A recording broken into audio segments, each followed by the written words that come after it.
We've seen a lot of images of houses being destroyed, and now we're seeing lots of images of people rebuilding, houses being built. Those are the visual things that we can see, but in these types of situations, we're also hearing people talk about the emotional and mental trauma that they still are dealing with. Can you explain and tell us some of the things that might come along even a year later, and how long this might take for people to get over things traumatically, mentally, and emotionally from a flood like this? When a traumatic event happens in a person's life, frequently what happens is they spend a great deal of energy at the beginning simply coping with the events as they're unfolding in front of them. They worry about safety and about provisions and about getting baseline needs met. Food, shelter, air, clothing, warmth, all of those things. And that takes a great deal of energy to manage those things, particularly after an event like what we just experienced last year with the flooding. What happens 6, 8, 10, 12 months later is the rest of the world has moved on and they've gone about living their lives. But then the enormity of what actually happened and how life-changing it was actually begins to sink in for the people who are the immediate survivors or even first responders to an event like that. They have a very difficult time integrating this anomaly, this event that's outside the norm, into a coherent life story. And it's very easy to get stuck there to try and make sense of the event. And sometimes there is no sense to be made of it. It is what it is. It simply happened. And it happened to them. And so the challenge for them is to come to terms with the fact that the thing that they did not want to have happen did happen. And how do I integrate this into my life in a way that does make some sort of sense so that I can move on in my life? And what I've learned with working with people and with reading and studying and doing research, that sort of thing, is that people do tend to make sense of what happened, even if it was a senseless thing, in terms of what can they learn from it. How can they change their lives in response to it? And sometimes the things that people learn are very unexpected. For example, I worked with a youngster who went through a very traumatic experience, and we were about a year out from it, and I asked the young woman, what have you learned from this? And she said, I learned I want to take more risks in my life. And I didn't expect to hear that. And it was interesting. And I said, help me understand why more risks. She said, well, I survived that. So if I can survive that, turns out I'm stronger than I thought I was. And so I feel like I actually have more courage than I did before to go and do other things. And this was a young woman about 22 years old. I was impressed with that. Yeah. How can people find balance between learning a lesson and trying to make sense of something and dwelling on it too much and trying to figure it out to where it's actually not healthy? Oh, that's a really great question. That's a great question.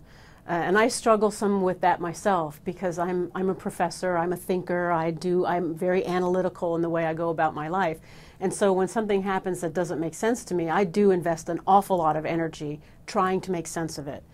And just speaking from my own personal experience, there are events that happen in our lives that, guess what?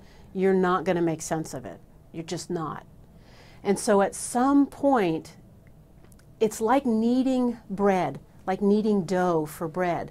You work it and you work it and you work it and you're turning it over and you're folding it in on itself and you work it and you work it and you work it and you work it.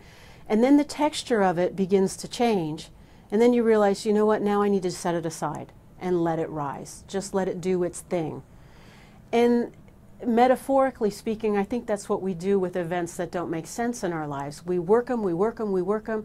We try and learn lessons from them. We try and make sense of it. And after a while, it's just like, okay, I've done what I can do with this. It is what it is, and I'm okay with letting it be what it is.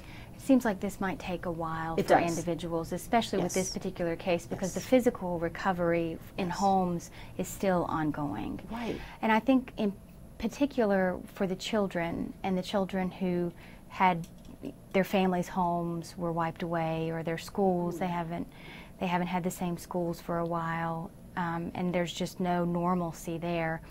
What kind of impacts can this play on children, and how important is it for communities to pay close attention to what's happening with these kids? That's another really good question.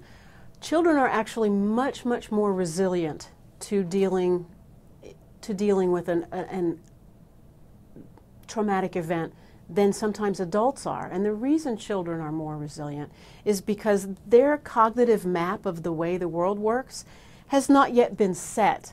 So the traumatic event hasn't necessarily upended all their assumptions about the way the world works, the way it has upended their parents' assumptions. And the children really do look to the adults. If they see the adults in their lives saying, okay, this was a bad thing that happened, there's no question about it, but we're together and we're going to get through it, and we have resources and we have more strength than we thought we did. And look, the sun is shining today, it's a good day today. We can get through this. When the children hear that kind of feedback from their parents, their role models, and the other adults in their community, they hoist that on board and they say, okay, and it actually fosters their resilience even more. So really, they're looking to the grown-ups to see how it is they should be responding. And not having lived through a flood myself, I have never had to deal with that. I cannot truly imagine what it is like to have survived something like that.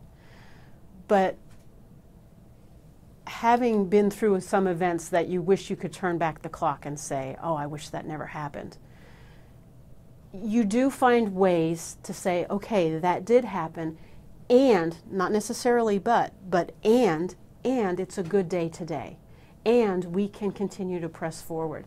And the youngsters really do respond to that. They respond to that sense of hope and that sense of resilience, frankly, that the adults model for them.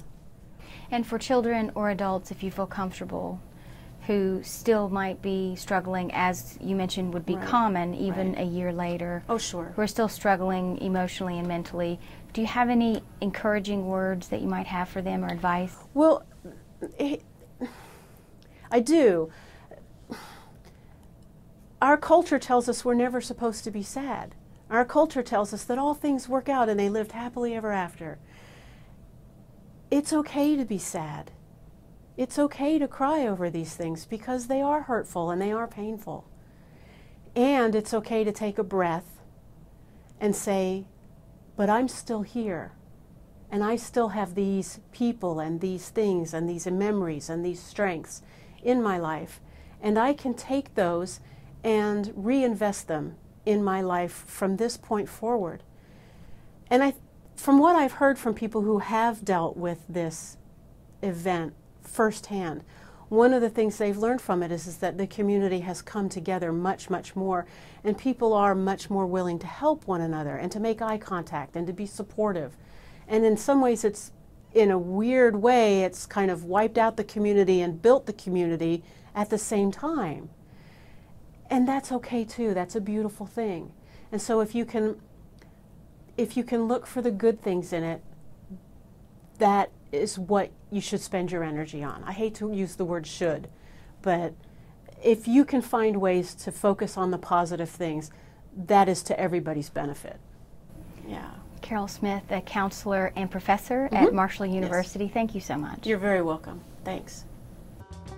You can hear this story and more on the Inside Appalachia podcast. It's available on wvpublic.org or wherever you get your podcasts. That's Inside Appalachia. Get the podcast and you can listen on your own time.